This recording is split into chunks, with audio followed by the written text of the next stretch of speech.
নমস্কার। একটা কি কথা জানেন, আমার মনে মানে পড়ে আর কি। আমি বিভিন্ন সোশ্যাল কাজ করি, তো আমি এমন এমন মানুষকে দেখি, তারা মন্দির যায়, গির্জা যায়, মসজিদ যায়, বিভিন্ন ধর্মীয় স্থানে যায়,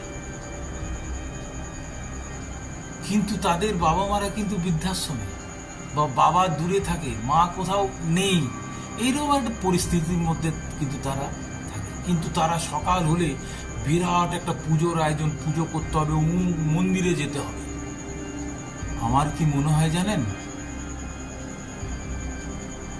সমাজে যেসব অসহায় মানুষ আছে তাদের ভালোবাসুন, নিজের বাবা মাকে ভালোবাসুন, নিজের বাবা মাকে প্রণাম করে আপনি কাজে বেরোন, তাহলেই কিন্তু আপনার ঈশ্বর পাওয়া হয়ে যাবে।